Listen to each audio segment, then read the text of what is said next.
मोकामा की रण में उतरी नीलम देवी 14 तारीख को अपना नामांकन पर्चा दाखिल करने जा रही हैं।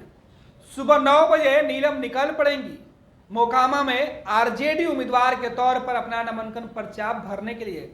भले ही आधिकारिक तौर पर राष्ट्रीय जनता दल की तरफ से उनको अभी ना सिंबल दिया गया और ना ही कोई घोषणा की गई है, लेकिन तेजस्वी यादव से मुलाकात के बाद से ही नीलम देवी राजद के चुनाव निशान वाले हरे गमछे का इस्तेमाल कर रही हैं और क्षेत्र में घूम घूम कर लालू जिंदाबाद के नारों के साथ वोट मांग रही हैं, लोगों को गोलबंद कर रही हैं। महागठबंधन की बात तेजस्वी यादव करते हैं। तेजस्वी का कहना है कि दोनों ही सीटों पर महागठबंधन के उम्मीदवार की जीत होगी।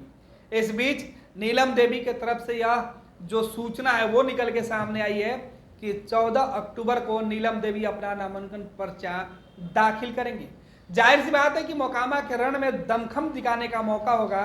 आरजेडी की तरफ से उम्मीदवार बनेंगी नीलम देवी तो तमाम बड़े नेता भी शामिल होंगे इस नामांकन प्रक्रिया में, क्योंकि तेजस्वी यादव और राष्ट्रीय जनता दल इस सीट पर अपनी नाक की लड़ाई बनाए हुए है। राजद की यह सीट थी क्योंकि बाहुबली विधायक आनंद सिंह के जेल जाने के बाद यह सीट खाली हुई है। आनंद सिंह सजायाफ्ता है, उसके बाद उनकी सदस्यता चली गई, उसके बाद यह सीट खाली हुआ जहां से आनंद सिंह की पत्नी नीलम देवी मैदान में है। तो वहीं भाजपा ने वहां से उम्मीदवार उतारा है। पहली दफे लंबे अरसों के बाद बीजेपी ने मोकामा में अपना उम्मीदवार दिया है। इसके पहले मोकामा की लड़ाई RJD versus Janata Dal United की होती थी या राजद वर्सेस आनंद सिंह की होती थी, लेकिन 2020 के चुनाव में आनंद सिंह ने लालटेन थाम लिया। तब से लालटेन के साथ आनंद सिंह है और अब उनकी पत्नी मैदान में है।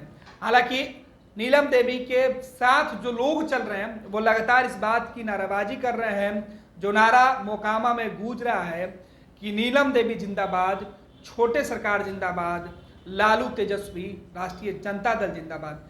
तब से यह तस्वीरें साफ हो गई थी कि नीलम देवी लालटेन के सहारे 2022 का चुनाव जो उपचुनाव हो रहा है वो लड़ेंगी और चुनाव जीतने की कोशिश करेंगी।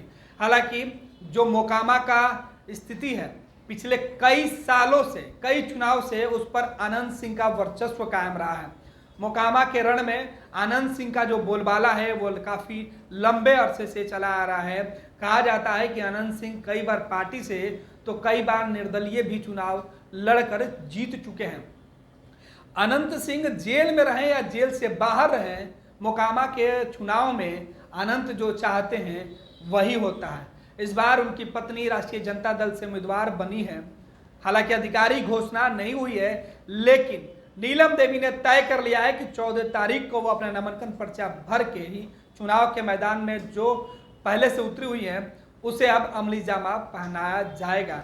हालांकि आज से कल में राजद की तरफ से भी आधिकारिक घोषणा हो ही जाएगा, क्योंकि मोकामा के चुनाव में राष्ट्रीय जनता दल को पूरा महागठबंधन का साथ मिलता है या नहीं ये भी देखना दिलचस्प होगा, क्योंकि अनंत और ललन की अदावत की कहानी जग जाहिर है।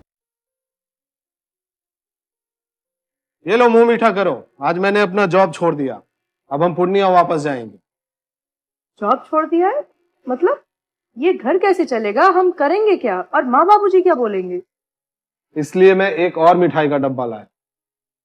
अपने बिजनेस के लिए लोन अप्रूव हो गया। अरे लोन अप्रूव हो गया वो तो ठीक है, लेकिन पूर्णिया में हम रहेंगे कहाँ? अपना घर भी तो नहीं है वहाँ। इसलिए तो एक और मिठाई का डब्बा अलग से लाया हूँ।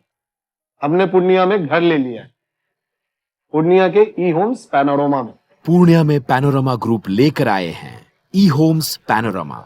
बड़ा घर, आलीशान जिंदगी और अत्याधुनिक सुविधाओं के संग। अरे अरे, अब क्यों मुंह मीठा करवा रही हो? क्योंकि हम घर वापसी जो कर रहे हैं। घर वापसी की खुशी पूर्णिया में ई होम्स पैनोरमा के संग। E Homes Panorama, luxurious lifestyle redefined.